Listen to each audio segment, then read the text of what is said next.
et bonsoir Jean-Michel. Je suis désolée mais j'étais occupée pour tout vous dire. J'étais en train d'embrasser Alain Souchon dans le couloir. Ah oui. Je me la joue un peu mais... non, c'est la vérité en plus. Il est charmant, il est délicieux cet homme-là. Hein. Je l'appréciais déjà énormément en tant qu'artiste, mais alors là, franchement, voilà, j'allais rentrer dans le studio, je courais pour démarrer, pour dire bonsoir à Jean-Michel, et là, il fait son concert privé à Europe 1 et j'échange 2-3 petits mots et c'est un plaisir. Voilà pourquoi le pauvre Jean-Michel me dit bonsoir dans le vide. Mais pas tous les soirs non plus qu'on croise Alain Souchon. Hein.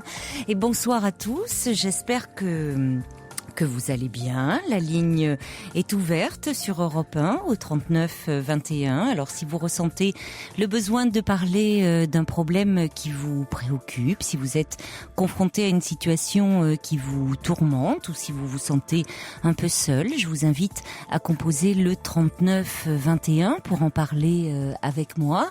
Vous y serez accueillis ce soir par Quentin et Clémence avec la complicité de Philippe Chartier qui réalise cette émission.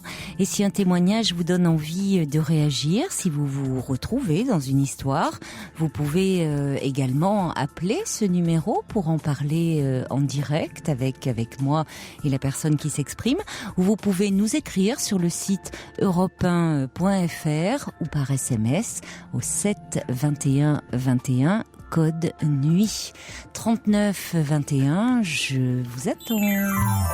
Europe 1, Caroline Dublanche.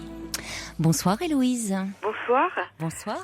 Je vous téléphonais ce soir pour vous faire part d'une situation qui me semble très très bloquée, dans laquelle je me trouve maintenant depuis 5 ans.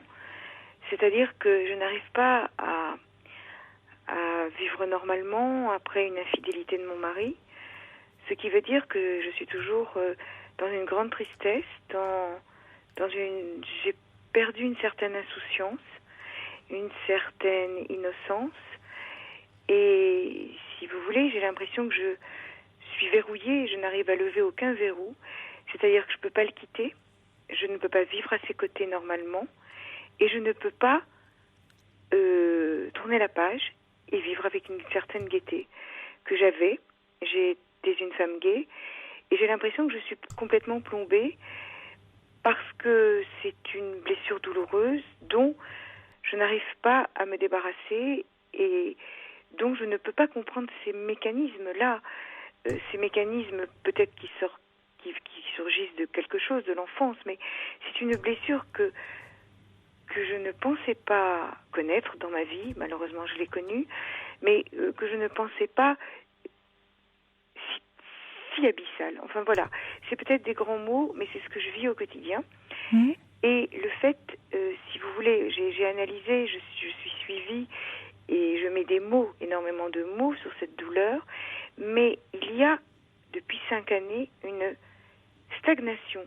C'est-à-dire que le temps n'a pas fait son œuvre de cautérisation, de pacification. Non, je suis comme si ma main était sur une plaque électrique, si vous voulez, et j'arrive pas à la retirer. Ça brûle, ça fait mal. C'est une blessure qui fait que j'ai plus confiance en moi et je comprends pas qu'est-ce qui s'est passé.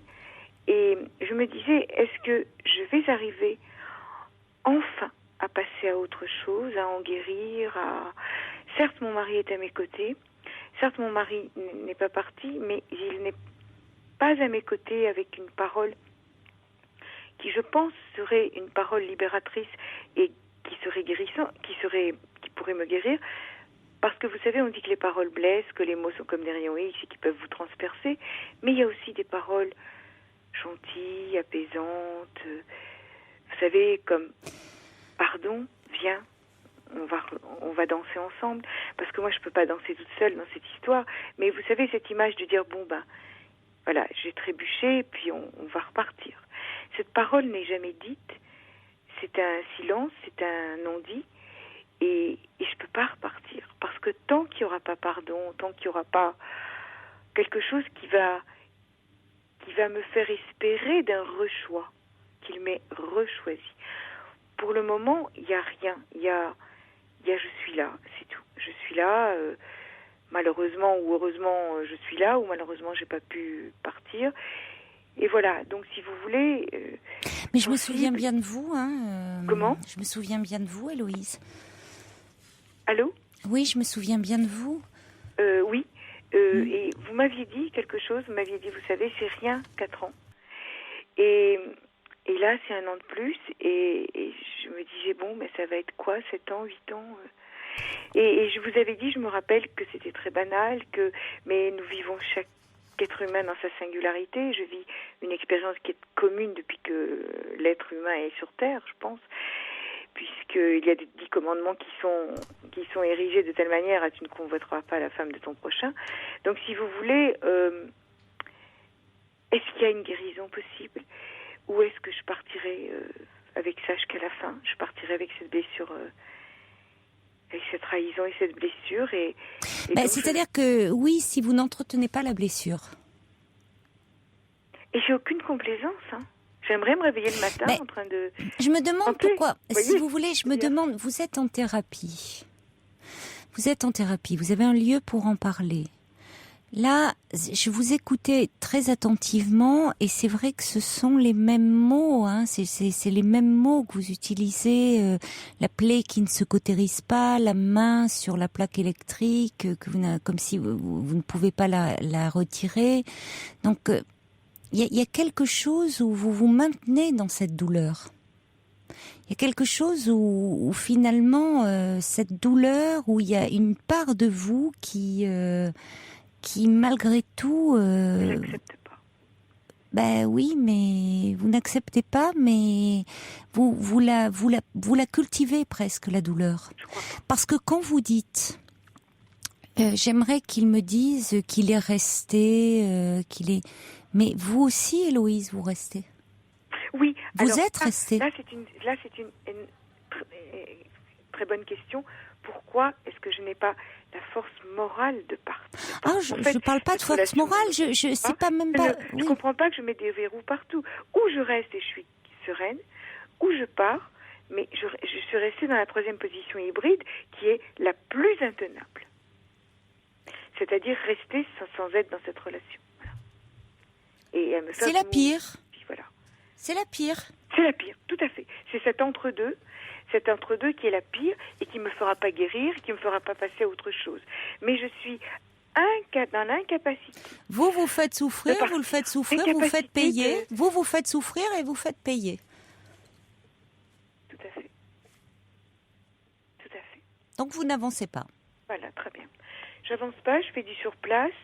Et ce surplace, si vous voulez, m'empêche finalement de... Oui, mais vous faites du surplace parce que vous avez très peur au fond, vous avez très peur de l'après.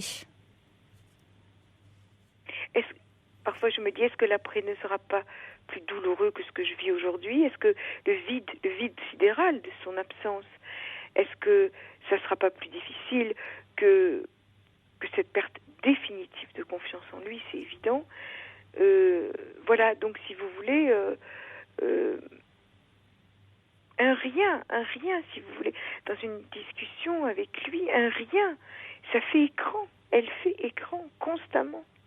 On va parler de la pluie et des beaux temps, on va parler de la grippe A, on va parler d'un voyage, mais tout ce qui est anodin, pour moi, est toujours dans cet écran-là, en me disant, mais qu'est-ce qu'il dirait, qu'est-ce qu'il lui dirait, qu'est-ce qu'elle répondrait. Oui, non, mais le problème n'est même plus, au fond, votre mari, mais cette autre femme, ça se tourne en obsession vis-à-vis de cette autre femme et en rivalité vis-à-vis de cette autre femme. Et c'est là-dessus qu'il faut travailler. Parce qu'il y a quelque chose qui relève de l'obsession. Je pense qu'elle ne peut pas se douter que non, mais vis-à-vis de l'autre, c'est-à-dire qu'elle s'interpose constamment. Vous voyez comment ? Elle s'interpose constamment. Donc oui, c'est même l'enjeu n'est même plus de partir ou de rester. C'est même plus la relation avec votre mari. Ça devient même accessoire. C'est vous par rapport à une autre femme. Comment faire pour reprendre le cours de ma vie?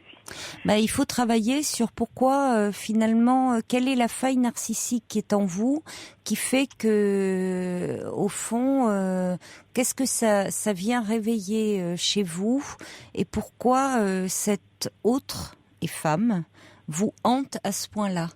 Qu'est-ce qu'il y a comme faille? Il faut essayer de la combler. Pourquoi ça vous brise autant? Et pourtant, si vous voulez, je fais un travail qui me rassure, qui me convient, et puis voilà, ça bouge pas. Ça bouge pas. J'aimerais vraiment. Oui, mais vous vous éparpillez là. C'est un nouvel amour, peut-être. Vous vous éparpillez. Si vous voulez, j'arrive même. Concentrez-vous déjà sur un espace, un lieu de parole. Oui, c'est ce que je fais. Oui, mais là, vous prenez la radio en plus. Oui, mais ce que je voulais vous dire, par exemple, sur ce temps-là, est-ce que c'est un temps normal? Est-ce qu'un jour... S'il y a une faille narcissique profonde, oui. Ça peut être encore des années? Oui, pas forcément, mais s'il y a une blessure, c'est-à-dire que ça touche à l'estime de vous-même, c'est... Il n'y a rien dans mon enfance qui justifie. Ah, certainement, rien. si. Il y a quelque chose, il y a forcément quelque chose qui justifie ça dans votre enfance, dans votre histoire, dans votre adolescence. Il y a forcément quelque chose qui a mis à mal cette image. Ah ben ça, c'est à vous de le chercher. Non, mais qu'est-ce qui peut expliquer qu'une blessure, une douleur narcissique perdure alors qu'elle n'a pas trouvé forcément racine dans une enfance banale? Je suis un peu surprise qu'au bout de 5 ans de thérapie, vous parliez d'enfance banale, parce qu'il n'y a jamais d'enfance banale. Oui, enfin, quand je dis enfance banale, il n'y a pas de maltraitance, il n'y a pas une enfance... Mais ça ne veut rien dire. Heureusement que même sans maltraitance, on ne parle pas d'enfance banale. Vous savez, il y a certaines situations, certains comportements, certaines attitudes, certaines paroles, certaines choses qui répétées quotidiennement peuvent être parfois... tout aussi pernicieux pour le développement d'un enfant, sans aller jusqu'à la maltraitance. Hein. Oui, je comprends bien. Mais donc ça, je suis un peu surprise qu'au bout de 5 ans, vous voyez... de mes parents, alors que, comment vous dire, je les ai plus, mais... Si vous voulez, l'incrimination, j'ai pas envie d'incriminer quiconque, c'est que je n'ai pas su réagir. Mais il ne s'agit pas d'incriminer. Fierté, gaieté, sérénité sur cette histoire. Il ne s'agit pas d'incriminer, Héloïse. Il ne s'agit pas d'incriminer, il s'agit de donner du sens. Oui, tout à fait. Mais... Bon, donc c'est une infidélité, ça met toujours c'est toujours une blessure, toujours. Mais chez certaines personnes qui, en plus, ont une estime d'elles-mêmes assez basse, ça peut briser complètement. Ça peut. Et ce qui est intéressant chez vous, c'est cette obsession vis-à-vis de l'autre femme qui est omniprésente. Vous avez des sœurs, vous avez. Oui, j'ai une sœur que j'ai perdue. Oui. Oui, non, j'ai une fratrie normale. Normal, toujours, hein. Banal, normal. Vous avez besoin de vous raccrocher. C'est comme ça que je ne repère pas. Ouais. Vous l'avez perdu à quel âge? Je ne repère pas à première vue. Parce que si vous voulez, d'un côté... Vous savez, c'est d'un côté, ma psychothérapeute m'a dit, je vis normalement, j'ai un métier, j'ai une famille, etc. Et qui me dit, vous avez passé votre vie à donner le change. Et ces 5 dernières années, quand vous pouvez faire votre métier, quand vous pouvez réveillonner, ce sont les éclipses du trauma. Et c'est-à-dire que il me laisse du répit, ce traumatisme. Il me laisse du répit en donnant le change dans la vie quotidienne. Si vous voulez, oui, je vais travailler. Donc, tous les jours, je dois... et je suis contente d'aller travailler. Je vais recevoir des amis. Et si vous voulez, je suis en éclipse du trauma. Parce que quand je suis face à moi-même, si vous voulez, je suis envahie. Donc, je ne suis pas une personne douloureuse à fréquenter, ni avec des cachets, ni avec... Non, je suis à donner le change constamment en étant dans un mensonge perpétuel dans la mesure où ce sont des fausses gaietés, c'est une fausse insouciance que j'avais avant. Avant, j'étais gaie, je pensais que ça m'arriverait pas, c'était... Je sais pas comment vous dire, il y a quelque chose qui s'est cassé, qui s'est brisé. Mais oui, mais voilà, mais il y avait pas de peut-être quelque chose qui était pas si forcément structuré que ça. Vous savez, on peut avoir une apparence gaie et au fond, quand on creuse un peu, avoir une certaine tristesse. Mais moi, ce que je veux vous dire, Héloïse, c'est que tout ça, c'est en thérapie qu'il faut aborder ça, pas à la radio, quand on est en thérapie. Oui, mais je le fais. Hein. Ben oui, mais continuez à le faire. N'éparpillez pas votre parole. Parce que ça, c'est une façon de faire interférence dans votre thérapie, ce que vous êtes en train de faire. Non, parce que je voulais vous dire, est-ce que je l'arrête, voilà. Vous la voyez combien de fois par semaine, votre thérapeute ? Une fois. Ben, c'est peut-être pas assez. Parce que là, j'ai l'impression... Vous devriez peut-être la voir 2 fois par semaine. Au bout du bout, et de me dire... j'ai l'impression de me mettre heureux. Parfois, j'ai l'impression... Il y a des moments où on accélère aussi le travail, on travaille plus en profondeur quand on a 2 séances par semaine. Ah oui, ça je pourrais complètement, oui. C'est pas le temps qui me manque, mais c'est ça. Allez au fond des choses. Allez au fond des choses. C'est cette envie, en fait, de guérir plus que de la complaisance. Cette envie de passer à autre chose, de guérir... C'est ce que dit Ninon, d'ailleurs. Vous tournez votre attention vers votre mari, vers l'autre femme. Augmentez votre présence à vous-même. C'est-à-dire ? Oui, tournez-vous, vers votre histoire, vers donner du sens, au lieu de finalement fixer sur l'autre. L'autre, finalement, ne vous renvoie qu'un miroir grossissant de vos difficultés, mais vous les projetez sur un autre. Michel, qui est une auditrice, dit « J'ai vécu la même chose. Une thérapie a mis en lumière une névrose d'abandon. Beaucoup de courage à vous. » Et puis, il y a Anne de Montpellier qui dit « Attente de réparation, colère, blessure narcissique. » Oui, il faudrait passer à autre chose, mais il y a tout ça derrière. Bien sûr. Bien sûr. Voilà, donc... Votre avis, vous voyez, moi je vous téléphonais pour vous demander si j'arrêtais, vous dites au contraire accélérer. Mais oui, moi je pense que... Oui, je vais pas dans votre sens, je pense au contraire qu'il faudrait augmenter les séances et justement, il y a un décalage. Quand vous me dites qu'à l'extérieur, personne ne se rend compte, vous êtes très agréable, eh bien, là, il y a quelque chose qui ne va pas. Pourquoi donner le change ? Je suis désolée, il y a des moments où quand on est en thérapie, on sort parfois de certaines séances, on n'est pas bien du tout. On ne va pas bien. Eh ben voilà. Bon, alors d'accord. Ce que je voulais vous dire, c'est qu'on a une vie sociale. Et à partir du moment, déjà, on a une vie professionnelle, donc on va tous les jours au travail. Donc là, c'est évident qu'on ne peut pas, une espèce de pudeur par rapport à soi-même. On va au bureau, on a un masque, c'est normal, ça s'appelle le masque du visage. Oui, mais vous semblez très bien le porter, le masque. Chez le coiffeur, quand on va, si vous voulez, quand on a une vie sociale, puisque nous sommes des êtres sociaux, si vous voulez, on ne peut pas toujours avoir le masque de la tristesse, mais je sais qu'il est en moi totalement ancré. Le masque. Voilà, il est là. Le masque. Non, la douleur, elle est là. Elle est là, vous voyez. Oui, mais assez masqué. Comment ? Assez masqué. Vous devez contenir beaucoup. Je dois quoi ? Vous devez contenir beaucoup et masquer pas mal vos émotions. Énormément. Et ça, je pense que c'est un frein. Et je pense que vous intellectualisez beaucoup les choses. Et je pense que vous avancerez à un moment où vous serez moins dans l'intellect et où, en thérapie, vous arriverez à davantage lâcher et à laisser tomber un peu le masque. Et à laisser notamment transparaître la colère, qui d'ailleurs c'est ce que dit Gabrielle là, qui envoie un mail, qui dit malgré votre calme, parce que vous avez une voix très agréable d'ailleurs, très harmonieuse, mais elle dit malgré votre calme, je vous ressens une très grande colère. Vous tenez la position haute à votre mari. Pas du tout. Et d'une certaine façon, en restant, qu'est-ce qui dans votre histoire résonne, dit Gabrielle. Et oui. Et il y a Chippy du 31 qui dit « Vous souffrez car votre idéal de couple s'est écroulé. Oui. De plus, vous attendez de votre conjoint qu'il se comporte comme vous pensez que vous vous comporteriez dans une telle situation. Votre travail est donc double. Il vous faut renoncer à un idéal et accepter la différence de réaction entre votre partenaire et vous. Oui, tout à fait. L'acceptation est la seule façon pour vous de cesser de souffrir.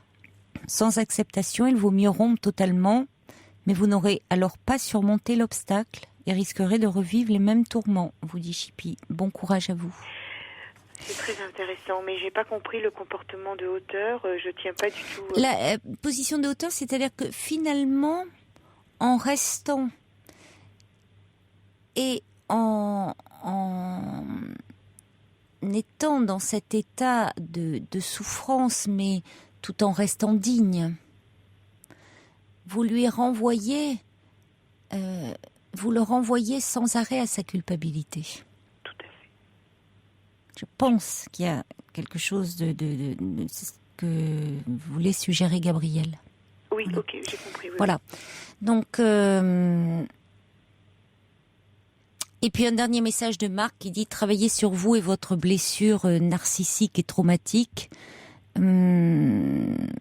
Votre thérapie ne vous conduit peut-être pas dans la bonne direction, vous vous éparpillez peut-être. Ne vous installez pas dans un confort supposé de la thérapie et cherchez en vous plutôt que de vous raccrocher à l'autre femme. » Voilà, donc c'est vrai qu'il peut y avoir parfois, bon, on va à sa séance et comme ça, et c'est pour ça que je dis bousculez peut-être un peu les choses, essayez, hein, si vraiment vous voyez que ça ne fait pas plus bouger, essayez, peut-être parlez-en à votre thérapeute, hein, c'est moi je vous suggère ça, mais c'est elle qui est le mieux placée, qui vous connaît, voir si elle a des disponibilités et qu'est-ce qu'elle en pense, dire bon. Est-ce que parlez-lui en dire moi j'avais envie d'arrêter. Elle a éprouvé un peu de lassitude, elle était désolée, elle me dit ça avance pas, je vous vois tellement toujours très triste, tout le temps au bord des larmes.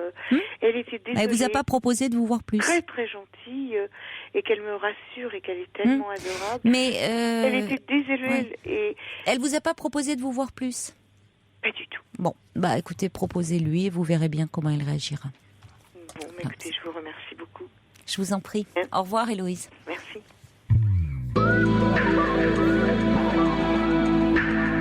Toutes vos confidences à Caroline Dublanche au 39 21. 39 21. 34 centimes la minute. Ah, dire qu'il aurait pu venir, nous la chanter en direct là dans le studio, la compagnie, Alain Souchon, Jean-Paul de Saint-Malo d'ailleurs qui envoie un petit SMS en disant j'adore Souchon, et Woolsey, Nina qui me taquine qui dit Souchon, un petit plaisir Caroline, et puis Sergio qui me dit tiens Souchon comme par hasard, trop réactif le programmateur, vraiment du talent, il était prévu. Ça serait génial qu'il soit là-haut dans son studio et qu'il dise tiens allez hop on envoie un petit disque de Souchon.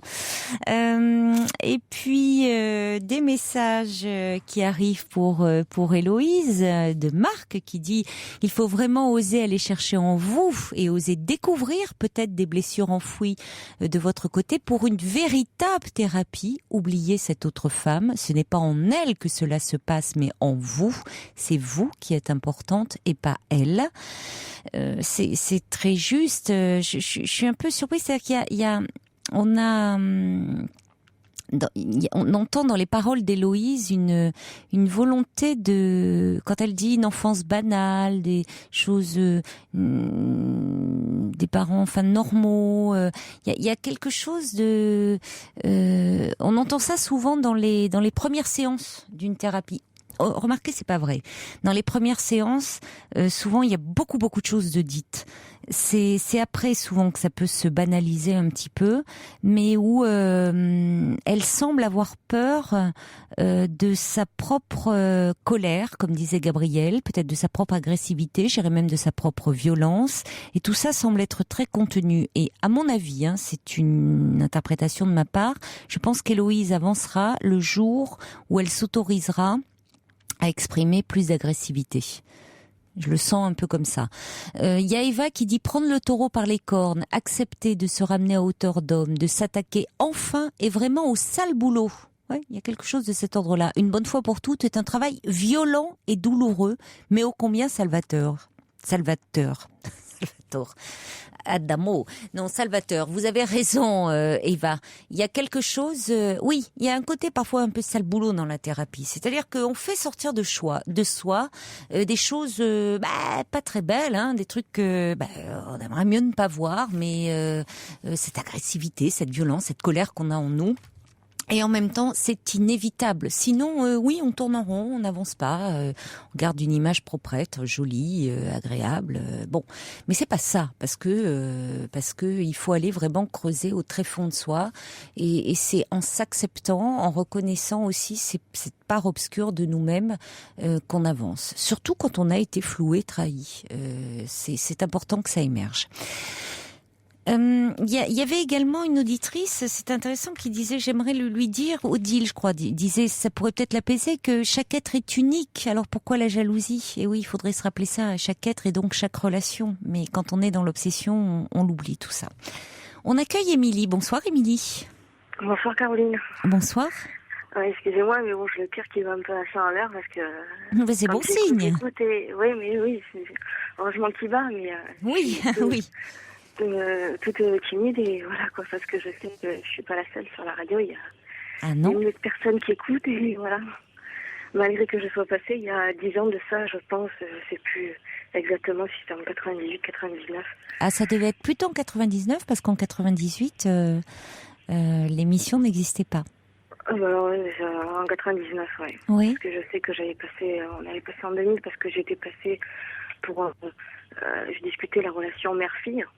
Oui. Je sais pas si ça date, hein, il y a 10 ans en arrière, donc la relation mère-fille, et voilà, en fait, c'était juste pour vous faire un petit coucou, et que depuis j'ai un peu évolué, je devrais justement faire une thérapie moi aussi, mais en fait, après, j'y vais, et puis après je l'arrête, quoi, parce que j'ai l'impression de pas avancer, ou de tout savoir, et puis voilà, quoi. Je sais pas comment dire. Oui, et vous l'arrêtez au bout de combien de temps? En fait, là, en 2006, j'ai perdu mes parents. Et vous aviez quel âge à ce moment-là? En 2006, bonne question. J'ai eu 30 là. Oui. J'avais 27. Ah oui, 27, oui. 27, vos parents, hein oui. Ils ont eu un accident Non. Mon père, il avait un problème de cœur, et puis il a fait un arrêt cardiaque, et il est resté dans le coma au mois de mars. Et après, ma mère, elle avait des problèmes un peu d'alcool et tout ça, mais bon, comme elle était toute seule à la maison, il y a les infirmières qui venaient, et puis le 24 décembre, elle est tombée dans les toilettes, elle a fait des crises de tétanie. Moi, je suis allée la voir le 25, et après, elle est décédée le jour de son anniversaire, le 31 décembre. À l'hôpital, elle a fait une embolie pulmonaire, une infection pulmonaire. Moi, j'étais pas à ses côtés, c'était mon frère qui était à ses côtés, parce que moi, j'ai complètement changé de région, et je suis pas très loin, donc j'habite à 1h30 de là où j'étais auparavant. Oui. Et voilà. Et du coup, j'ai appris, entre-temps, en 2007, j'avais envie de mourir. Alors, je buvais, je me taillais les veines, je me faisais du mal. Et jusqu'au jour, j'ai tapé du poing, et puis il y a la médecine du travail qui m'a aidée à trouver une thérapeute. Je suis allée la voir une fois. Après, j'ai eu un petit accident de voiture. Et du coup, après, j'ai arrêté complètement. Voilà. Et des fois, j'aimerais y aller. Et puis, j'avais déjà suivi auparavant, du temps que j'étais chez mes parents, une thérapie. Et puis, j'ai arrêté parce que j'en éprouvais plus le besoin, quoi. En fait, je voyais... je sais pas, j'en avais marre de... Je sais pas comment dire, raconter ma vie. Je sais tout ce que j'ai vécu, et à quoi ça sert d'en parler, je sais pas. Qu'est-ce qui fait que vous avez entrepris cette démarche? Parce que j'en avais besoin, j'avais envie de parler, que d'évacuer tout ce que j'ai vécu. Oui. Parce que j'ai vécu pas mal de choses, quoi. Oui, effectivement, ma mère qui buvait, j'ai subi de l'inceste, j'ai vu des scènes atroces, avec mes parents. En plus, je m'étais toujours dit, je veux jamais devenir comme ma mère, et c'est ce que je suis en train de faire. Dans quel sens? C'est-à-dire de boire Voilà, Oui. c'est pas tous les jours, mais Oui. je bois 3 fois, au moins, pas au moins, oui, maxi 3 fois par semaine. Voilà. Oui. Dès qu'il y a un problème ou quoi, je vais me réfugier un peu là-dedans, quoi, dans Mm. l'alcool. Mm. Ben oui, mais vous avez vu votre mère réagir de cette façon-là aux difficultés. Elle disait tout le temps, je veux crever, je veux crever. Moi, j'ai eu une période, c'est vrai que maintenant, je baisse les bras et c'est la facilité, quoi. Et voilà, et ces rênes-là, j'ai envie de mourir. Oui, donc c'est pour ça, Émilie, qu'il serait quand même important de vous faire aider. Parce que pour ne pas déjà tomber, on peut très vite tomber dans une dépendance, et puis que derrière ce problème-là avec l'alcool, il y a certainement, on peut le penser, un état dépressif chez vous. Donc Oui. ça serait important d'être soigné pour cet état. Ah oui, parce que Parce que contrairement à ce que vous dites, vous n'avez pas fait le tour de la question. Et c'est pas la thérapie, c'est pas de raconter les événements. C'est pas d'aller dire, c'est pas un CV où vous dites, voilà, ce qui m'est arrivé en 2006, j'ai perdu mes parents, depuis j'ai fait ça, j'ai fait ça, j'ai fait ça. Ça n'a aucun intérêt. C'est de faire un travail comme pour. ça, moi. Ah ben pas du tout. C'est de revenir c'est de reprendre le fil de votre histoire, mais parfois complètement dans le désordre, peu importe, et d'associer, on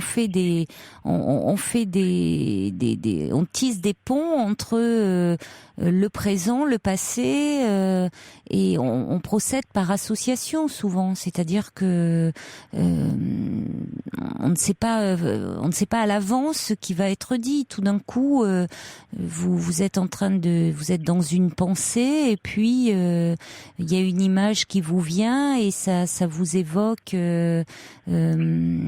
Ça vous évoque finalement un souvenir, et de ce souvenir, ça va vous entraîner plus loin, et puis il y a des choses qui vont émerger de votre mémoire dont vous n'aviez absolument plus conscience. Donc c'est pas décrire des faits de façon objective, puisque le but c'est d'abord tout sauf objectif, c'est de pouvoir parler vrai, d'exprimer ce qu'habituellement on tait, ce qu'on n'arrive pas à dire, ou ce qu'on cache, ou ce qu'on a au plus profond de soi, de ses émotions, oui, c'est pas de tenir une conversation très structurée. Oui, j'ai l'impression, je sais pas. Comment? Je sais pas comment. Moi, oui, je le vois comme ça. Je me dis à quoi ça sert d'aller dire, même si ça peut me faire du bien, mais les problèmes, ils seront toujours là, quoi. Ce que j'ai vécu, c'est en moi, et ça partira pas. Vous ne pourrez pas changer les événements. Vous ne pourrez pas changer le cours des événements, mais vous pourrez en diminuer la portée angoissante pour vous. Et le fait que ça vous déprime, ça vous rend très anxieuse, ça vous rend très triste, et que ça vous empêche au fond de continuer le cours de votre vie. C'est-à-dire, vous pourrez vous dire oui, ça m'est arrivé, mais sans être plongé dans un abîme de détresse. Je sais pas, oui, surtout aussi, et pas ça, je m'apitoie pas sur mon sort, parce que je me dis, avec ce que tu as vécu, il y a eu pire, et voilà, maintenant il faut avancer. Oui, mais ça marche pas, hein. C'est la méthode Coué. Ouais. Et vous voyez bien que la méthode Coué, ça ne marche pas. Enfin, ça peut marcher pour certaines choses. Pourquoi pas? On me l'a eu dit aussi étant jeune, hein, donc on me l'a eu dit, et après je me suis toujours dit ça dans la tête. Hein. Sinon il faut avancer, même si c'est difficile. Oui, enfin on vous l'a dit, mais en même temps, les paroles n'étaient pas raccord avec les actes. Hein. Parce qu'on vous l'a peut-être dit, mais vous avez vu votre mère s'enfoncer petit à petit. Oui. Bon, donc s'enfoncer dans des difficultés. Donc à 30 ans, Émilie, il n'y a pas de fatalité. C'est pas parce que votre mère n'a pas face à des difficultés, à une souffrance, c'est petit à petit enfermé dans l'alcool que vous allez suivre le même chemin. Et vous suivrez d'autant moins le même chemin que vous allez aller parler de votre histoire et de celle de votre mère. Ouais. Mais ça veut dire qu'il faut vous accrocher parce qu'on parle d'un travail. C'est-à-dire qu'un travail, c'est pas tiens un jour j'y vais puis le lendemain non j'y vais pas. Un travail on y va régulièrement. Ouais, j'ai tendance à faire ça. Ah oui, mais vous avez un travail, Émilie. Oui, j'y vais. Oui. Si votre travail un matin vous dites non tiens j'y vais pas aujourd'hui. Non. Ça se passera pas, votre patron il sera pas trop content. Non, oui, bien sûr. Une thérapie, c'est sûr que votre thérapeute, il va pas vous envoyer, il va pas vous virer, il va pas, c'est pas le rapport, c'est pas le même rapport. Mais ce que je veux vous dire par là, c'est que c'est un travail, c'est là que vous êtes partie prenante de vous dire, je m'engage aussi à faire quelque chose vous vous engagez à faire quelque chose pour vous. Il faut que je le veuille vraiment, quoi. Oui. C'est ce que je voulais vous entendre dire. Il faut que vous le vouliez vraiment. Ouais, c'est ce que je me dis quand, par exemple, tiens, cette semaine, c'est sûr et certain, quand je me dis cette semaine tu bois pas, je peux être sûre que je vais boire. Mais parce que c'est pas qu'une question de volonté. Je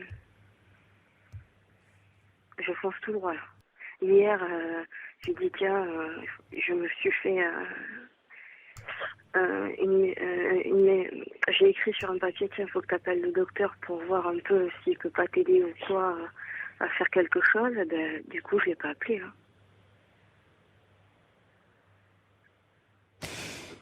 Oui, mais parce que au fond, pour le Moi, moment, il faut que ça soit de suite. Si vous avez déjà, vous manquez un peu d'énergie, tout vous coûte, tout vous demande un effort. Donc déjà d'assumer votre quotidien. Vous vivez seul ? Non, je vis pas seule. Je vis avec quelqu'un. Je vis avec quelqu'un, j'ai 2 enfants. Vous avez 2 enfants ? C'est pas moi qui... Oui, en fait, j'ai pas trop envie. C'est là aussi où je me suis découverte. J'ose pas trop l'annoncer parce que moi je le vis pleinement. J'ai pas honte, mais j'ai pas envie de choquer. Moi j'ai envie de vous dire, c'est d'autant plus important pour vous déjà, Émilie, mais aussi pour vos enfants. Parce que vous, en tant que petite fille, vous avez quand même souffert de la souffrance de votre mère. Donc c'est important aussi que l'histoire ne se répète pas pour vous, mais aussi par rapport à vos enfants. Il n'y a pas de fatalité par rapport à l'alcoolisme. C'est pas dans les gènes. Quand on dit des familles d'alcooliques, ça se transmet pas dans les gènes. C'est simplement que quand on a vu ses parents réagir aux difficultés de la vie en consommant de l'alcool, on peut être tenté soi-même d'avoir cette réponse-là quand on est soi-même pas bien, parce que c'est vrai qu'au départ, ça peut avoir l'effet d'un apaisant, d'un anxiolytique. Oui, mais à la longue, ça ne fonctionne plus. Vous allez devoir augmenter les doses, vous allez très vite, si ce n'est déjà le cas, tomber dans la dépendance. Donc il faut soigner cet état de mal-être. Et vous accrocher vraiment, aller en parler, peut-être avoir un traitement, je ne sais pas, voir avec un psychiatre, qui verra si c'est nécessaire ou pas. Peut-être qu'il vous donnera un peu des anxiolytiques pour vous apaiser. Il vaut mieux à la limite que vous preniez un peu d'anxiolytiques que de consommer comme ça de l'alcool régulièrement. J'en ai eu des... Oui, mais ça se prend régulièrement. Oui, ça se prend pas comme ça pendant... Oui. Et oui, parce que là, vous fonctionnez par à-coup, Émilie. Mais il faut le vouloir. Si vous ne le voulez pas, personne ne pourra vous aider. C'est toujours pareil. Oui. C'est ce que dit Brigitte. Il faut vous faire aider et avoir confiance. Il n'y a pas de fatalité. Ça, confiance, j'ai pas du tout confiance. Donc j'ai toujours été ramassée. Ben oui, mais Pour me dire un compliment et tout, c'est plus, j'ai du mal à. oui, Émilie, l'accepter. mais vous pouvez continuer à dire c'est la loose totale, je vais continuer et là aussi dire bon ben voilà, ça a toujours été comme ça. Mais vous vous rendez compte, vous avez 30 ans, donc il y a encore beaucoup de choses qui sont possibles. Et vous pouvez vraiment avoir une meilleure image de vous. Alors soit vous continuez dans l'optique en disant bah oui, ma vie ça a toujours été comme ça et puis bon bah moi aussi je m'enfonce petit à petit.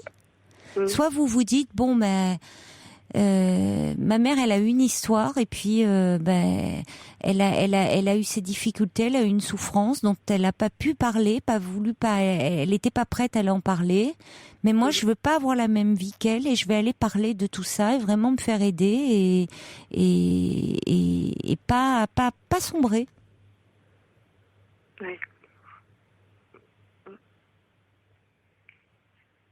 Donc c'est à vous de décider aussi ça. Est-ce que votre Oui, ça- compagnon peut vous aider aussi ? Oui. Hmm. Oui, ouais, c'est plutôt moi, quoi.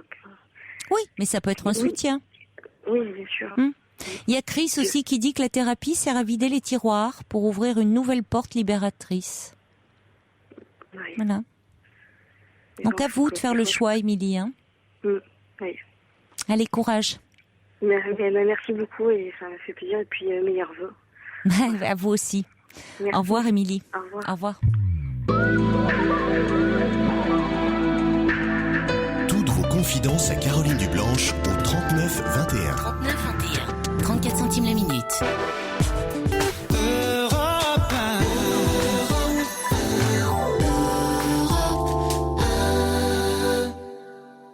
Bonsoir, Fatia. Oui, bonsoir. Bonsoir. Bonsoir. Alors, Fatia, vous vouliez me parler un peu de votre histoire, Oui. parce que de votre relation avec votre père. Hein. Exactement. Bah, Donc, vous avez eu un père violent Mm. dans votre enfance. oui. Hmm. Oui, oui. J'ai eu un père qui a été violent. Très même. Mm. Bah, disons que il a divorcé de ma mère. Moi, j'avais l'âge de 2 mois.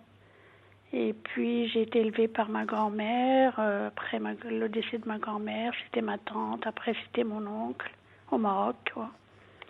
Oui. Et puis après, il s'est mis avec ma belle-mère, qui est toujours avec lui actuellement.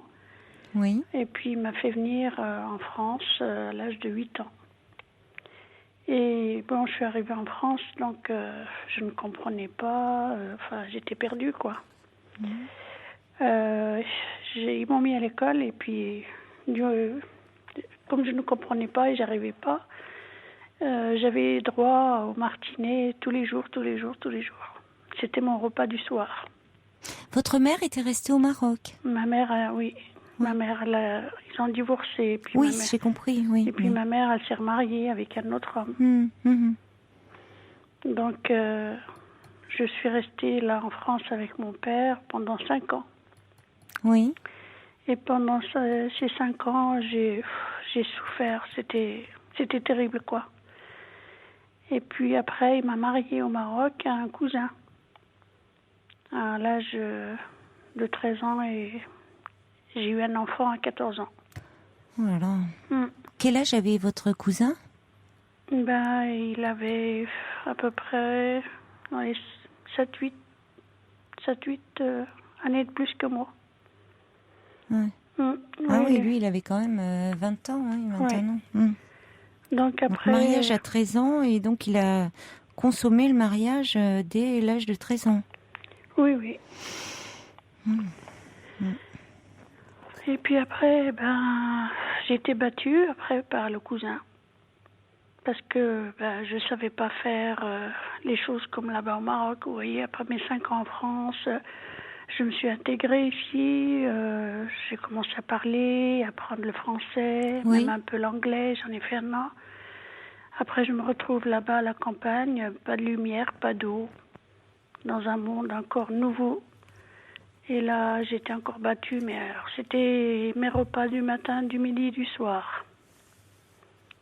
Et après avoir accouché, j'ai pas pu supporter, je me suis sauvée une nuit. Je me suis sauvée et je me suis retrouvée au bord de la route avec mon enfant sur le dos. Et j'ai été chez une tante. Et là, je leur ai dit que je pouvais plus retourner. Je pouvais plus, c'était impossible de retourner dans cette famille. C'était mon cousin, quoi. Oui. Et donc, 2 mois après la naissance de mon fils, on me l'a pris. On me l'a arraché du sein et on l'a pris. Qui vous l'a pris? Mon oncle et puis son fils, parce que j'étais mariée à mon cousin Germain. Ah oui. Oui, évidemment, vous n'aviez aucun mot à dire. Non, j'avais... Puis on m'avait pris mes Il avait papiers. quel âge, votre fils, vous m'avez dit? 2 mois. Oh là là. Comme vous, finalement, comme Oui, vos parents, c'est terrible, oui. Oui, quand vos parents ont divorcé. Ouais. 2 mois, quel déchirement. Ouais. Mais c'est terrible, même, enfin, pour vous et pour ce bébé, enfin... Parce que 2 mois, qu'il allaitait, Eh ben oui, on me l'a enlevé l'été, je me souviens, il était en train de téter et on me l'a enlevé du sein et puis c'était l'horreur. Oui, parce que vous aviez 14 ans à ce moment-là. Ouais. C'était l'horreur. J'avais très mal. Et puis, excusez-moi, mais c'est difficile. Ouais. Oui, même si aujourd'hui, vous évoquez des souvenirs. Aujourd'hui, vous avez une 50aine d'années, hein, c'est ça, Fatima? 52 ans. Vous avez 52 ans, c'est ça. Vous l'avez revu, votre fils? Oui, je l'ai revu. Vous l'avez revu, finalement? Et oui, on m'avait interdit de le voir, mais j'allais le voir en cachette. Ouais. Et puis, une fois j'étais le voir, on m'a même mis en prison. Mais finalement, votre tante a continué à vous héberger? Comment ça s'est passé? Je suis restée chez ma tante. Alors enfin, après à nouveau, j'étais la bonne. Il fallait que je me réveille à 5 heures du matin pour pétrir le pain, faire à manger et tout. Et ça recommençait. Puis j'avais les bijoux, vous savez, là-bas, il y a une dot. On est vendu, quoi. Oui, Donc ma tante, son fils avait besoin d'argent, elle a vendu tout mon or. Et un jour, j'en avais tellement marre, je lui ai demandé de me rembourser. Alors elle a téléphoné à mon père en lui disant que j'avais un copain, que je lui avais tout donné. Donc mon père, il lui a dit, tu la prends et tu l'amènes chez sa mère. Ma mère que je ne connaissais pas, que j'avais jamais vue. Et ma mère était mariée, elle avait 7 enfants. Et elle avait rien pour m'accepter, quoi.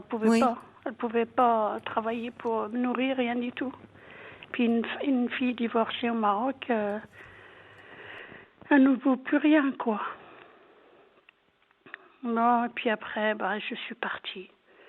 J'ai quitté tout le monde. Je me suis retrouvée dans un petit village au bord de la mer où j'ai trouvé un travail comme serveuse dans un café. Puis après, comme je parlais le français, le patron m'a demandé de servir dans le restaurant. Donc j'ai retrouvé un petit peu de bien-être.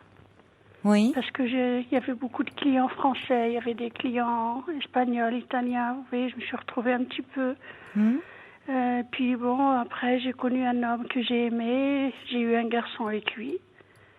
Et puis voilà, le problème s'est recommencé que, comme j'étais mariée, divorcée, ses parents, ils n'ont pas voulu qu'il se marie avec moi. Ils m'ont laissé tomber avec un bébé.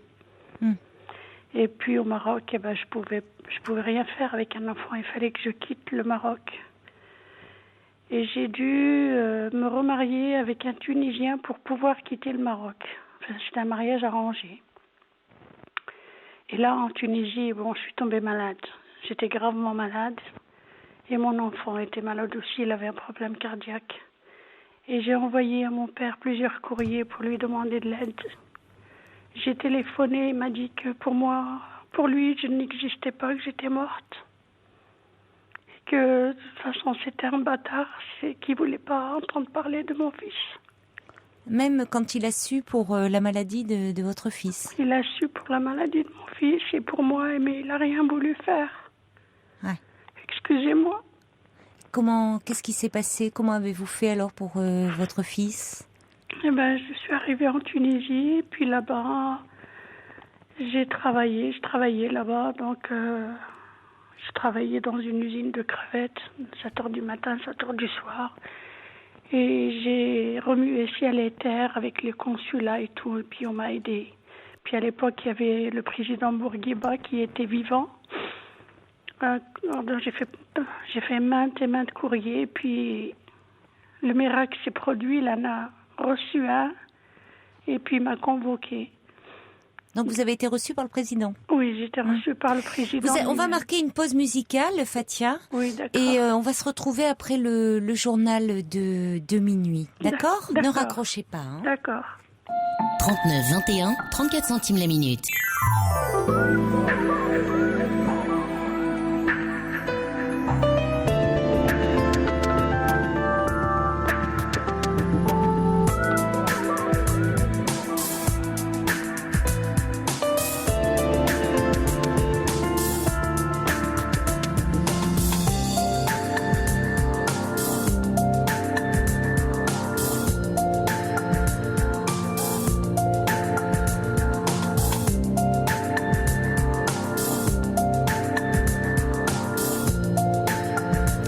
La nuit se poursuit sur Europe 1 avec vos témoignages au 39 21.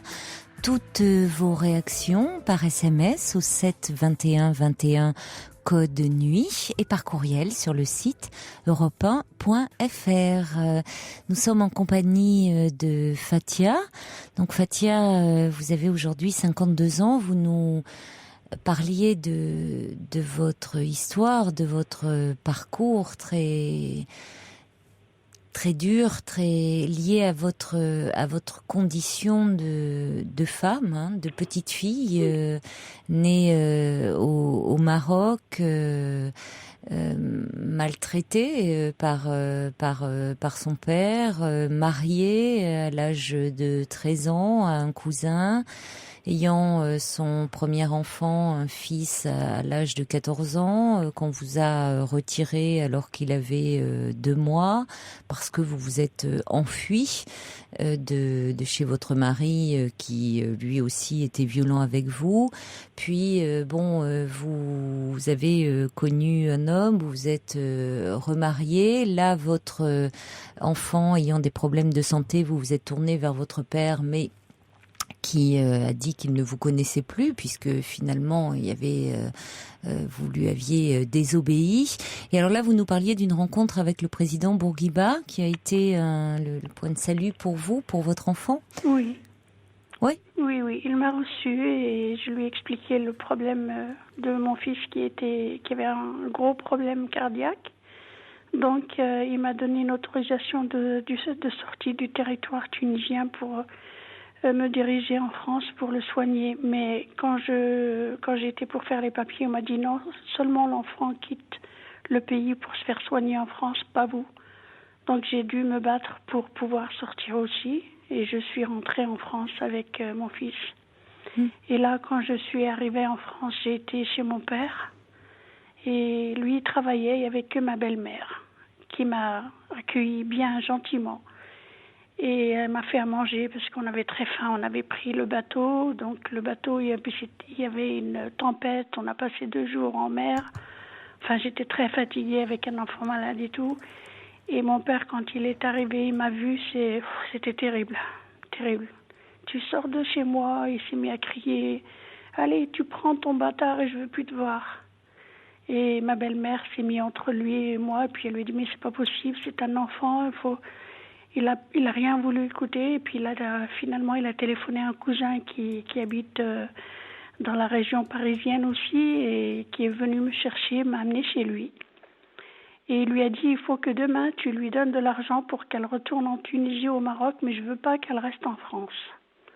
Donc j'ai passé la nuit chez mon cousin, et le lendemain soir, mon père est venu, et il leur a demandé de me mettre dehors, parce que je voulais pas repartir en Tunisie ou au Maroc.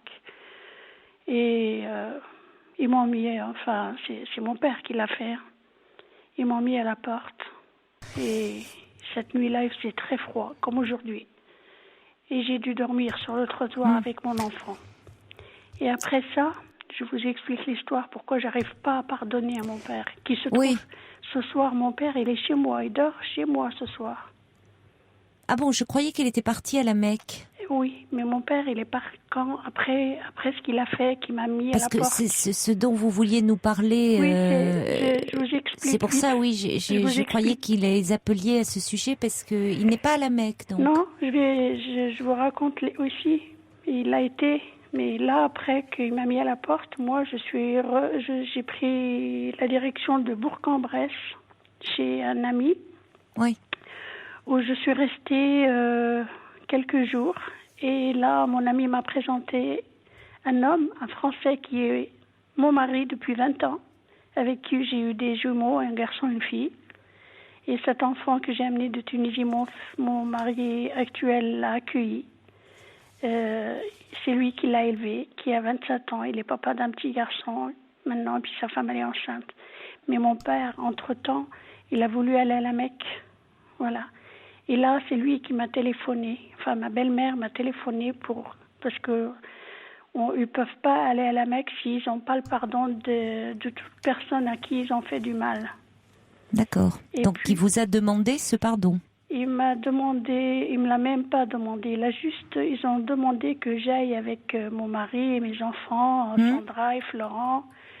Et moi, j'y suis allée. J'ai pris la voiture avec mon mari et mes enfants et on est parti à Fonteuil.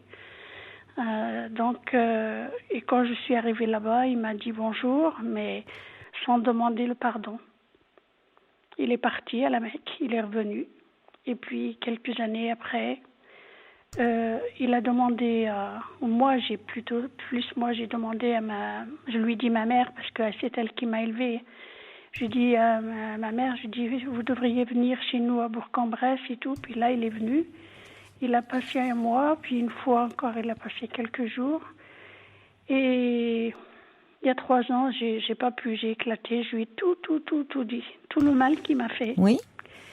Et c'était il y a 3 ans, il faisait froid. Et puis il y avait beaucoup de neige. Et il est parti. Il n'a pas voulu rester, il est parti. On ne s'est pas vu pendant 3 ans. Et dernièrement, là, il y a un mois, il a été hospitalisé. Oui. Il était gravement malade. Il est atteint de la maladie d'Alzheimer, de la maladie Parkinson.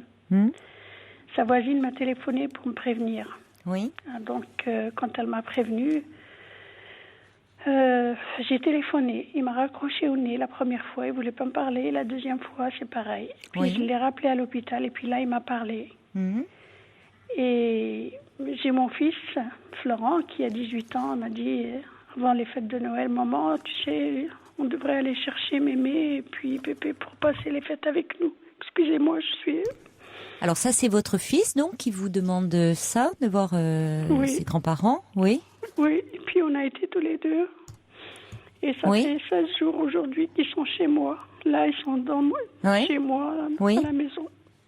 Mais j'arrive pas à lui pardonner. Quand je le regarde, je le hais. Ben, il faut pas vous en vouloir de ça, hein, Fatia. Je le hais. Ben, ça peut se comprendre. Vous n'avez pas à vous en vouloir. Mais tout le monde, toute la famille me disent, mais non, c'est ton père. Et alors, il s'est pas comporté en tant que tel? Tout le monde me dit ça, alors je me mais sens Fatia, écoutez-moi, il ne s'est pas comporté en tant que tel. Donc, les bons sentiments, c'est ton père, et pardonner au nom de la religion, bon, c'est bien joli, mais dans la mesure où il ne vous a pas protégé, il n'a pas été là pour vous. C'est pas étonnant que vous ressentiez de la haine pour lui et que ça soit très compliqué, la relation que vous avez avec lui. Il ne faut pas vous sentir mal d'éprouver cela. Si en plus vous vous en voulez de cela, ça rajoute de la peine, parce que c'est vrai que c'est déjà très culpabilisant de ressentir des sentiments négatifs pour ses parents. C'est très difficile, Bah oui, déjà. c'est ça. Mais oui, c'est culpabilisant. Donc, on s'en veut parce que, alors l'entourage, évidemment, a du mal à comprendre parce que ceux qui ont eu la chance d'avoir des parents aimants, protecteurs, veillant sur eux, attentionnés, ça choque. Hein, donc, on a tous en tête l'idéal d'une famille, unie. Alors, tout le monde essaye de faire en sorte de protéger cet idéal. Mais vous pour le moment, vous ne pouvez pas aller contre ces sentiments. Donc, ça ne sert à rien de vous en vouloir en plus. Oui, ça fait mal. Qu'est-ce qui fait le plus mal? Ça me fait tellement mal tout ça. Mais ce passé qu'il a. Qu'est-ce qui vous fait le plus mal? D'éprouver ces sentiments négatifs à son égard ou? Non. Alors qu'est-ce qui vous fait le plus mal? Ce qui me fait mal, c'est... C'est le mal qu'il vous a fait? C'est le mal qu'il m'a fait. C'est le mal qu'il vous a fait, Mais oui. il continue à m'en faire, parce que vous savez, dans la semaine... Maintenant, il parle que de son passé, quand il était jeune et tout. Oui. Je sais, vous savez, parce que moi, je suis soignante, donc je connais la maladie Alzheimer, ce que c'est. Oui. Les personnes, ils ne pensent qu'à leur passé quand ils étaient plus jeunes. Et tout oui. ce qui est récent, ils oublient. Et oui, bien sûr. Et là, dans la semaine, il m'a demandé de m'asseoir à côté de lui avec ma mère. Et puis, il commence à me parler de mon fils. Lui, vous savez que j'ai amené de Tunisie. Oui.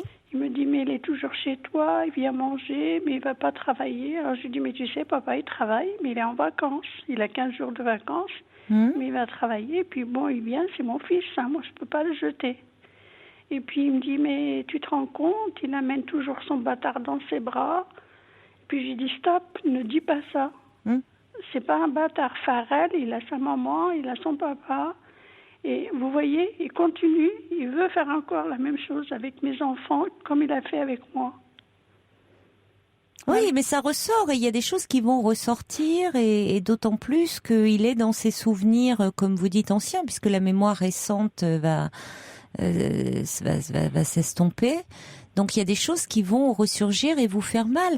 Mais vous savez, Fatia, il faudrait peut-être aussi expliquer à votre fils, parce que lui, il a cette image de Pépé et Mémé. Bon, voilà, c'est ses grands-parents. Il a aussi, pour les fêtes, il avait envie que la famille soit réunie.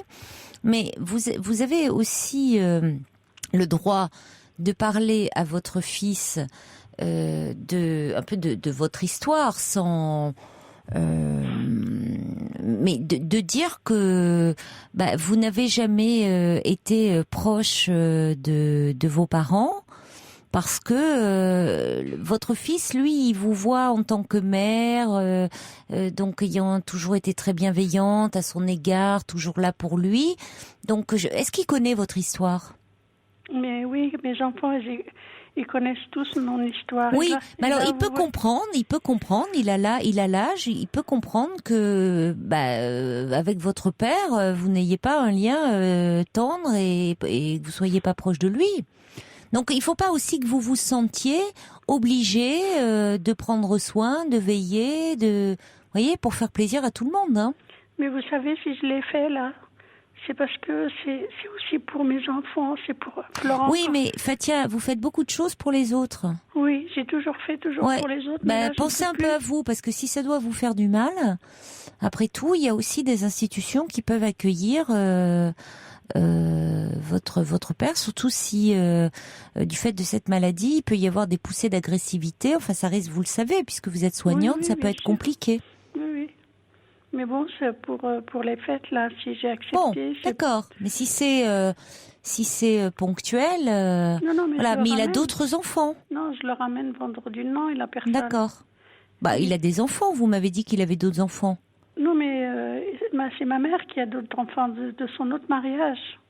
Et il n'a pas d'autres enfants, votre père? Non, il n'en a pas. Lui, avec ma belle-mère, elle a un fils, une fille de son premier mariage, mais lui, il n'en a pas, il a que moi. Mais ne vous en voulez pas, en tout cas, Fatia, parce que vous savez, les émotions, les sentiments, c'est quelque chose qu'on ne contrôle pas. Donc, vous dites oui, les autres vous renvoient, c'est votre père. Certes, mais il n'a pas eu une attitude de père vis-à-vis de vous. Oui. Hein? Donc, ce que vous éprouvez, c'est lié à ce que vous avez vécu avec lui. Oui, il y a eu tellement de mal. Évidemment. Hein? Alors peut-être que vous pourriez en parler aussi un peu de tout ça pour vous apaiser.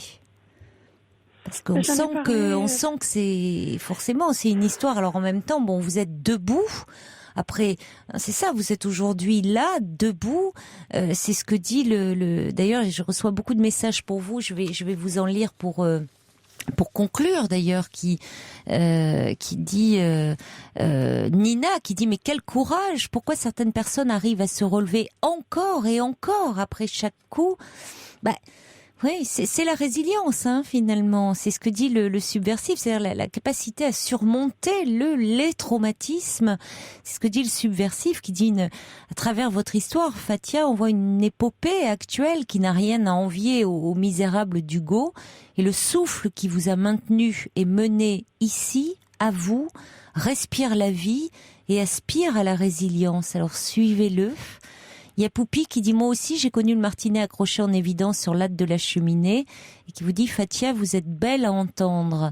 Il y a Alexandra qui dit « Votre histoire est bouleversante, je l'admire pour la force et le courage dont elle a dû faire preuve pour se sauver et je vous souhaite beaucoup de bonheur », dit... Merci. Il y a Janine aussi qui dit « Je suis très émue, très touchée par votre témoignage. On a du mal à imaginer tout ce que vous avez vécu. Et il vous a vraiment fallu beaucoup de courage et de force pour supporter tout cela. Je vous souhaite de tout cœur que tout s'arrange pour vous, car vous le méritez. » Il y a Solveig qui dit « Fathia est merveilleuse de courage et d'amour. Personne n'est obligé d'aimer, et encore moins de pardonner à un parent qui a été à ce point défaillant, dit Solveig. »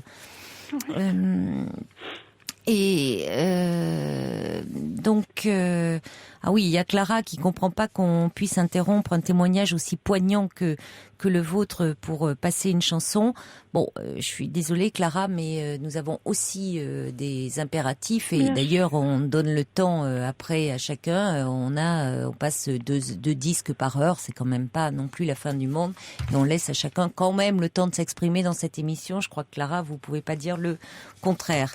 Il y a Yasmine qui dit « Juste un petit mot pour vous dire que je suis française avec une origine marocaine et que la terrible histoire de Fathia ne reflète pas la norme morale marocaine ni la vie quotidienne là-bas. Néanmoins, des histoires comme la sienne arrivent encore malheureusement dans le milieu rural marocain où l'illettrisme touche encore 70% des femmes et plus de 50% des hommes et le niveau d'éducation est très faible, entraînant parfois des cas de barbarie pareils. Désolée pour votre histoire si malheureuse, Fathia. J'espère que vous avez pu trouver du bonheur par la suite, dit Yasmine. J'ai un mari qui est adorable. J'ai des enfants qui sont adorables. Oui, vous avez pu trouver quand même un homme bien à vos côtés. C'est ce qui m'aide à tenir. Mais là, de les avoir là, de voir mon père chez moi. Ça vous fait mal. Ça me fait tellement mal. Ça vous fait mal. Tout ressurgit. Et oui. Donc c'est pour ça, il vaut mieux qu'il reste pas très longtemps.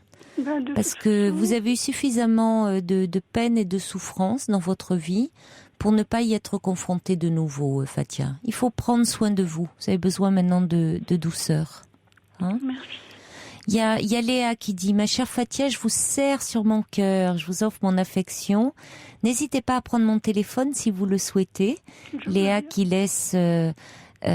son téléphone. Et il y a Nejoud aussi qui vous laisse son téléphone. Oui, on vous l'a donné hors antenne. Oui. Voilà, donc on vous donnera celui de Léa. Et Violaine qui dit Fathia, un bâtard, ça n'existe pas. Par définition, c'est un innocent. Et puis le subversif qui dit peu de gens savent dépasser la vision produite par leur culture et ses us et coutumes. Votre père ne fait pas exception, vous si, Fathia. Et puis Yves qui dit, qui vous souhaite plein de bonheur. Il dit c'est honteux que l'on puisse faire cela à une femme. Malheureusement, elle n'est pas la seule. Bon courage, dit Yves. Je vous dirais bien que Dieu veille sur vous, mais quand je vois votre parcours, je doute parfois, dit Yves. Et puis Chris qui dit l'amour n'est pas un dû, Fatia, ça se mérite, même avec des parents. Et c'est vrai que quand ils sont défaillants à ce point-là, eh bien écoutez... Merci à tous. Voilà, prenez soin de vous surtout, ma chère Fatia. Merci. Hein, de vous et de la famille que vous avez constituée. Ah oui. De ceux qui vous aiment et que vous aimez. Ah oui, je les aime plus que tout. Ça s'entend. Je les Ça aime s'entend. plus que tout. Mes Ouais. enfants, c'est... Ça s'entend. C'est toute ma vie. Et je peux vous dire que ma chère Fatia, vous, et si le jour où vous serez très âgé, que vos enfants, ils vous accueilleront chez eux, les bras ouverts. Ils se poseront pas ce type de questions. Parce que c'est aussi tout le lien qu'on a construit. Voyez, il n'y a pas de hasard là. Hein? Je vous embrasse, Fatia. Moi aussi, je vous embrasse tous. Je vous remercie tous infiniment. Je vous en prie. Ça m'a fait un bien fou de pouvoir... Tant mieux. D'avoir pu... Tant mieux, Fatia. Oui. Ne raccrochez pas. D'accord. Et on va vous donner les coordonnées de Léa. Merci. Au revoir. Merci, Au au revoir, revoir. Fatia. Pour rejoindre Caroline Dublanche, appelez le 39 21, 34 centimes la minute. Gérald de Palmas, une seule vie. Et puis, encore un message pour Fatia de Brigitte qui dit « Protégez-vous de votre père. Je vous souhaite beaucoup de bonheur auprès de votre famille. » Ava qui dit « Quel chemin de souffrance et de générosité, mère, enfant, tellement maltraitée, devenue soignante, c'est bien plus que le pardon. » Vous avez raison, Ava. C'est un tel parcours... vraiment, c'est incroyable le parcours de Fatia. Et vous avez raison, le pardon, finalement, c'est tous les jours dans sa vie qu'elle le fait au quotidien, parce que c'est vrai que c'était une mère enfant et qu'aujourd'hui elle soigne les autres, Fatia. On accueille Anne. Bonsoir. Bonsoir. Bonsoir, Anne. Oui, moi aussi, je suis impressionnée par le parcours de Fatia. Ah oui, c'est... Et du coup, j'ai un peu plus de courage pour moi. Bon, tant mieux. Parce que c'est bien douloureux aussi. Bon, moi, c'est l'inverse, je suis la maman. Et bon, l'histoire commence mal aussi, avec un père maltraitant, enfin, qui était très dur. Vous savez, je suis une enfant de la guerre. Oui. Ma mère était allemande, mon père donc français. On ne m'attendait pas du tout. Et puis, je me rappelle des repas où mon père disait des fois « Oh, j'aurais mieux fait de tordre le cou quand tu es venu au monde, quand je faisais une bêtise. » Devant mes sœurs et tout, vous voyez. Donc, et je travaillais à l'école, j'essayais d'avoir des bonnes notes, mais il ne regardait pas mon bulletin. Il me punissait comme ça quand on faisait des petites bêtises. Donc, je cheminais comme ça et j'ai rencontré un homme qui, lui, m'a dit que j'étais incomparable, qu'il avait besoin de moi, mais c'était un homme qui avait 20 ans de plus que moi. Donc, je recherchais mon père. Puis, Oui, donc, ça mais m'a enfin, oui. c'était des paroles très, très réconfortantes, très valorisantes à côté. Hein? Oui, quelqu'un qui a besoin de moi. Mais j'étais plus qu'amour, j'étais plus que. Oui. Mais c'est un Dieu pour moi, vous voyez. Et forcément. Quelqu'un qui pose un regard aussi aimant. Oui, après tant des regards méprisants, je valais rien pour mon père. Enfin, parce qu'il avait une expression qui lui était très chère. Il disait, de toute façon, ma fille, tu gagneras même pas le sel pour saler la soupe.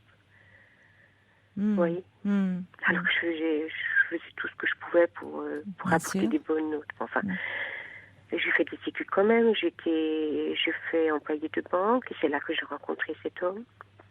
Malheureusement, il était marié, bien sûr, 20 ans mon aîné. Et j'ai fait un bout de chemin avec lui. J'ai fait donc ma fille avec lui. J'ai eu ma fille avec lui. Mais ça s'est mal passé aussi.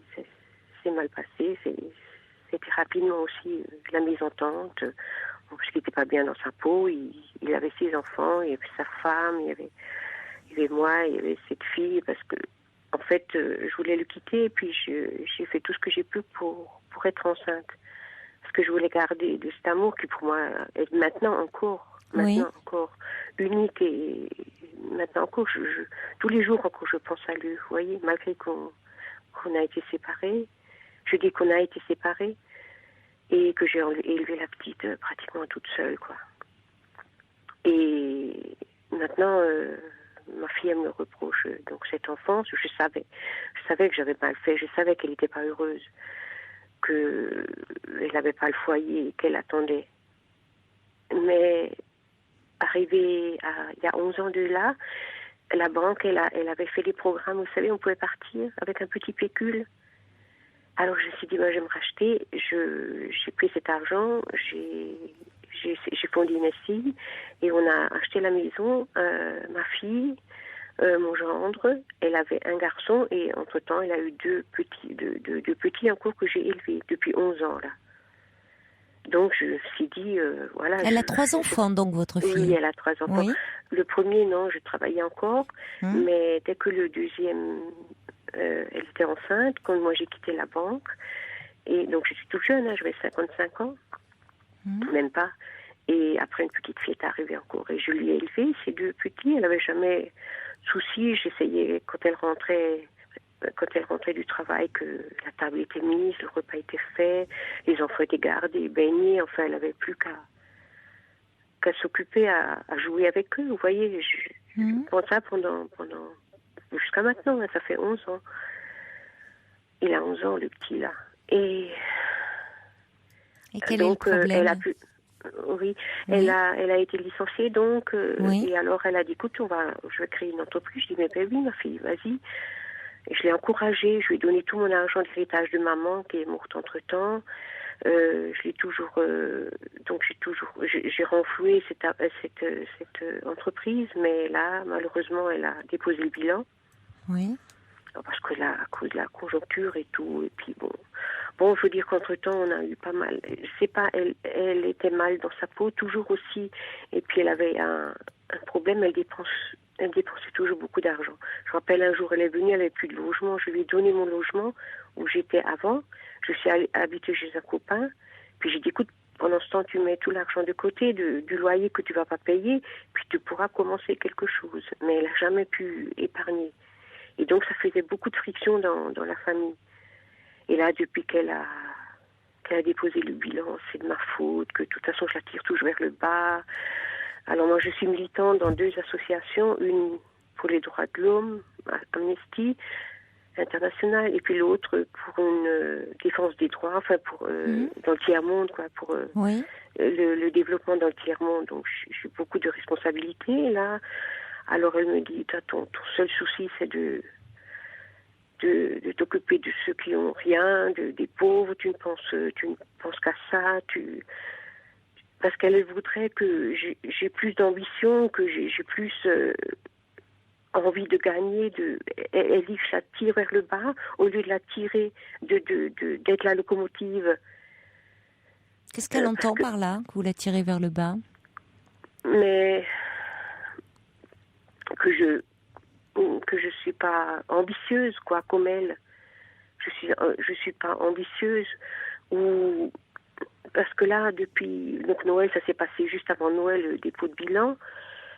Donc elle était très énervée, elle me reprochait tout et rien, et puis moi je suis malheureuse. Je croyais avoir bien fait, je croyais avoir, je voulais bien faire. Je pensais que j'ai racheté mes fautes, quoi.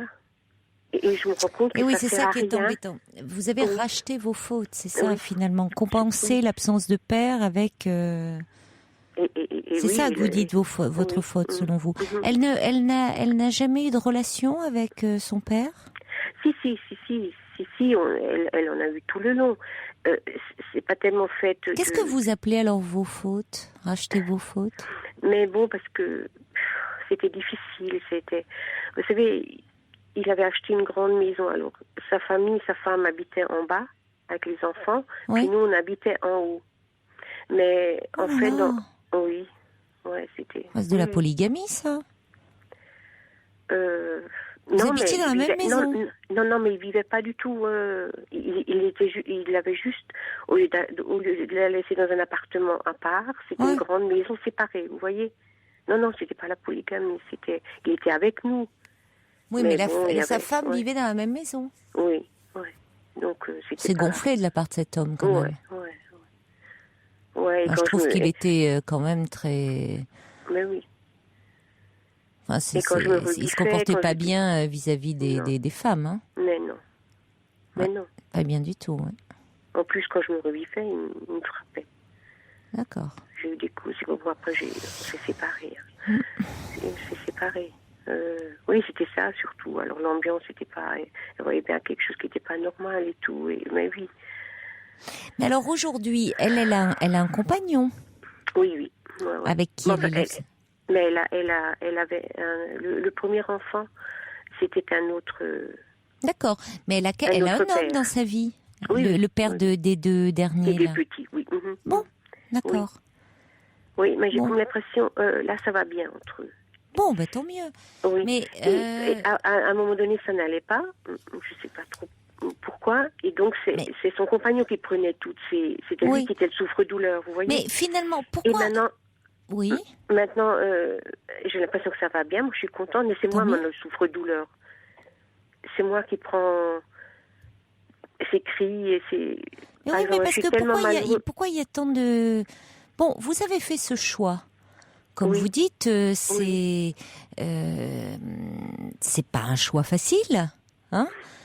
Qu'est-ce que vous voulez vous en faisant ce choix, vous en assumiez les conséquences. Écoutez, après tout, votre fille, elle va pas si mal que ça, Anne. Ça l'a pas empêché de construire d'avoir une vie amoureuse, d'avoir une vie de famille. Enfin, elle est pas dans l'impossibilité de se construire affectivement, amoureusement parlant, et y compris D'après aussi elle, dans non. sa vie de mère. Mais Vous voyez, oui. ça aurait pu avoir des conséquences dans sa vie de femme. C'est pas le cas. Alors, sur le plan financier, bon, elle est dépensière. Bon, ça, c'est comme ça. Mais là, alors, c'est une période difficile parce qu'elle a monté une société, elle dépose le bilan, bon. Mais on a l'impression que vous vous rachetez en permanence et que l'argent vient... C'est pas l'impression, vous le dites d'ailleurs, vous rachetez vos fautes. C'est peut-être ça qui est pesant aussi, ce poids de la culpabilité en permanence. Comme si... Alors, c'est difficile aussi, il y a cet argent que vous donnez, alors cet argent, comme si elle devait aussi à elle... C'est une charge lourde à elle de le faire fructifier, puis manque de bol. Il y a comme un... Elle n'a Oui, pas ça, rempli je- le contrat, ouais. elle n'a pas rempli la mission. Là aussi, Non, de la mais culpabilité. mais moi, je lui en veux pas. Mais c'est elle Oui. qui me reproche à moi. Elle me dit, Oui, mais elle c'est peut ma penser... faute. Elle peut, Anne, ouais. elle peut s'en Oui. vouloir aussi. Elle. Ouais. Et retourner la culpabilité contre vous. C'est Bah ça oui, que c'est pour j'essaye ça de que vous je dire. appelais, parce que je suis complètement perdue. Mais parce qu'il faudrait peut-être un peu lâcher votre fille. Elle a 41 ans aujourd'hui et elle va pas si mal. Là, c'est une période difficile sur le plan professionnel, mais ce père qui c'était la relation était compliquée parce qu'il était marié, parce que bon, mais elle l'a quand même connu. Le contexte était surtout difficile. qu'il l'aime.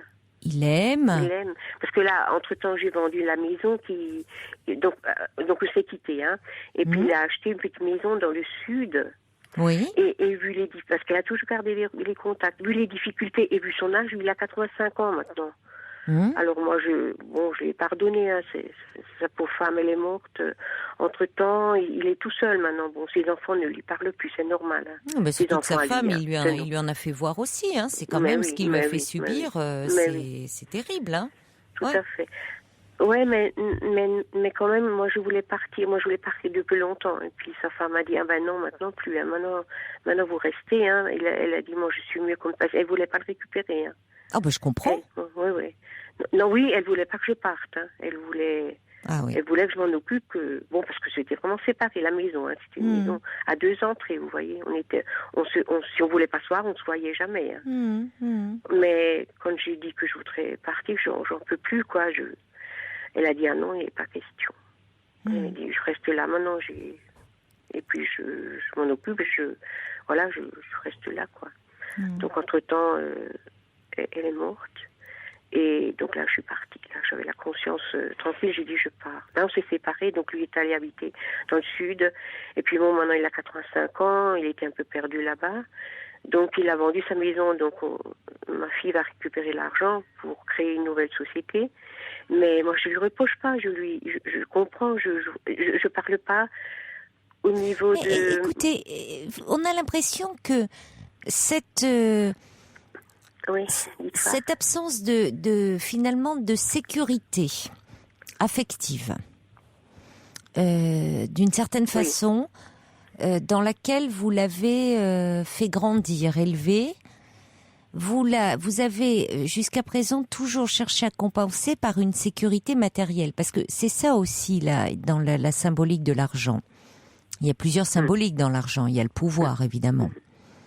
Oh non, c'est pas du tout le pouvoir. Mais non, j'entends plus la sécurité qu'il pourrait donner. Elle avait besoin, elle était sans un toit, elle n'avait pas de logement, donc voilà. Logement. Bon, mais Anne, je crois maintenant qu'il faudrait un peu lâcher. C'est-à-dire pourtant, encore aujourd'hui, elle m'a demandé, mais maintenant, on fait quelque chose encore là où cet argent, tu veux le garder, parce que l'argent de la maison, elle est toujours là. Oui, mais son mari travaille quand même. Ouais. Vous savez, son mari, il en a aussi marre qu'elle est dépensière comme ça. Ça c'est un autre point de vue. Peut-être qu'elle le serait un petit peu moins s'il s'agissait de l'argent du couple, s'il s'agissait pas toujours de l'argent qui rentrait comme ça. Parce que elle a démarré là, moi je lui ai prêté la carte bleue pour elle devait acheter un truc pour les petits, et puis elle a fait des dépenses que je lui avais pas autorisées, et moi je suis ricate, moi je peux pas me permettre de faire des dépenses non autorisées. Mais vous lui prêtez votre carte bleue? Bah oui. Oui, parce qu'elle est interdit bancaire. Oui, alors je lui dis, tu achètes ça, d'accord, c'était prévu. Ou des courses, vous voyez, pour le midi. Mais elle s'est acheté un truc à 170 € que moi, je n'ai pas les sous, vous voyez. Alors, je me suis fâchée. Puis c'est là qu'elle a dit, c'est toujours la même chose, je veux plus te voir. Elle demande la carte de son compagnon ou de son mari, hein. Ouais, parce que lui, il veut pas lui donner. Eh ben oui, mais il a raison, peut-être. Ouais. Après tout. Ouais. Peut-être qu'à un moment, il faut qu'elle se retrouve face à un interdit, et cet interdit bancaire, pour se rendre compte que on dépense pas l'argent qu'on n'a pas. Voilà, c'est ça qu'on arrive. C'est-à-dire dans la mesure où elle n'est pas sur la paille et où elle a de quoi manger. Mais vous voyez, si elle achète un truc dont elle a pas un besoin vital, ça peut attendre. Dans la mesure où elle a mangé, où les enfants ont à manger, bon. Donc peut-être que cet interdit, or vous finalement, il y a un interdit, pas vous le contournez. Prends la carte, ma chérie. Donc attention Anne, parce que vous êtes dans une culpabilité qui vient de très loin par rapport à elle, et finalement l'argent vient pallier ça. Donc c'est un drôle de jeu relationnel entre vous. À ce moment-là, moi, je voulais qu'elle réussisse, quoi. Mais elle m'a dit que c'est ma faute, elle n'a pas réussi, que j'ai toujours élevé dans le, comme elle dit, on la tire envers le bas, c'est-à-dire elle a dit, toi, tu t'occupes des gens, des petits, tu n'as jamais regardé vers en haut, tu regardes toujours ceux qui ont moins que toi. Il faut regarder il faut dire que leurs amis, ils roulent, c'est des gens très aisés, parce que, bien sûr, ils ont des contacts avec des chefs d'entreprise. Donc, elle voudrait arriver à ce niveau de vie. Et moi, ça ne m'intéresse pas. Ou alors, quand on discute à table... Prenez un peu de distance, Anne. Prenez un peu de distance. Elle a 41 ans. Elle est maman de 3 enfants. Elle a son compagnon dans sa vie. Lâchez un peu. Lâchez un peu, Anne. Lâchez un peu. Vous allez voir, c'est pas si difficile. Et vous verrez que vous aurez des relations moins conflictuelles avec votre fille. Parce qu'elle me reproche. Vous pouvez pas lui prêter, Anne, vous pouvez pas lui prêter votre carte et après lui faire des reproches sur la façon dont elle dépense l'argent. À ce moment-là, vous ne la lui prêtez pas. D'accord. Il faut être, vous voyez, si vous voulez pas qu'elle dépense, vous pouvez pas vouloir contrôler. Parce que là, c'est exercer un contrôle. Si vous ne voulez pas, eh bien non, c'est normal à 40 ans. Alors à ce moment-là, vous lui prêtez pas votre carte. Ou alors, si vous voulez acheter quelque chose pour les enfants, vous le faites vous-même. Oui, je vais faire comme ça. Et puis, je pense que c'est mieux. Et puis, laissez un petit peu... là, bon, c'est une période où elle doit être un peu tendue du fait du problème avec l'entreprise. Mais prenez du recul, Anne. Prenez du recul. Par exemple, là, j'ai pris, elle est là à la maison, je la laisse avec les enfants et tout. Alors, elle me repose, je lui fais la gueule. Après, elle me dit, elle voudrait que je rie tout le temps. Justement, elle me dit... Ouais. Prenez un peu de recul, Anne. Vous êtes trop fusionnelle avec elle. Ouais. Il y a trop de culpabilité en vous. Il faut que... Bon, elle va bien, votre fille. Elle est pas... Ouais, elle s'est hurlée. Comment? Elle s'est hurlée. Elle hurle dessus tout le temps. Mais peut-être parce que vous êtes un peu trop sur elle.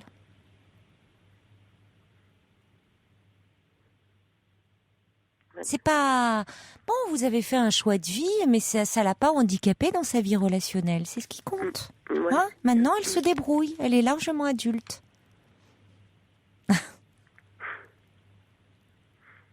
D'accord. Donc, il faut que vous vous apaisiez un peu. Ouais. Et puis, ce qu'elle dit, peut-être, finalement, elle ne pense pas vraiment. Ouais, non. Ça m'a fait elle le dit mal. sur un coup de colère. Ouais. Au revoir, Anne. Merci de votre appel. Merci, Anne. Au revoir. Au revoir.